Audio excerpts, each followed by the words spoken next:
आपणा सर्वांना गुढीपाडव्यानिमित्त हार्दिक शुभेच्छा। आज स्त्रिया प्रत्येक ठिकाणी क्षेत्रामध्ये आहेत।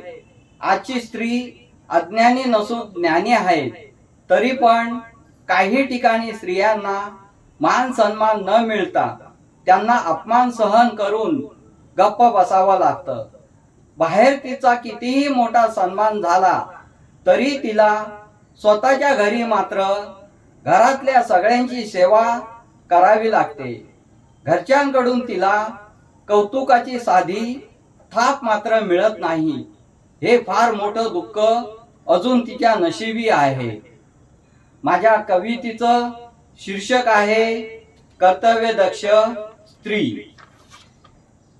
स्त्री एक घरामध्ये शक्ती असते, घरातील सर्वांवर तिची नजर असते।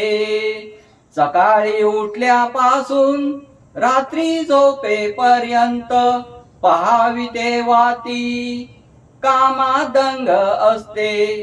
कुणाला बरं नसेल तर रात्री स्वतः जागते, घरातील माणसांना तुम्ही झोपा म्हणते।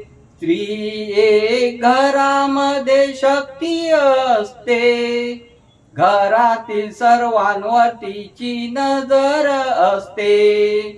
घरातली काही माणसांना तिची किंमत नसते, त्या बिचाऱ्या माऊलीला विश्रांती मिळत नसते।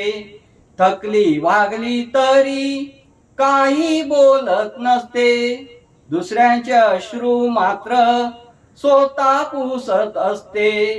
स्त्री एक घरामध्ये शक्ती असते, घरातील सर्वांवर तिची नजर असते। स्त्री शिवाय घराला घरपण नाही, स्त्री शिवाय घराला शोभा पण नाही।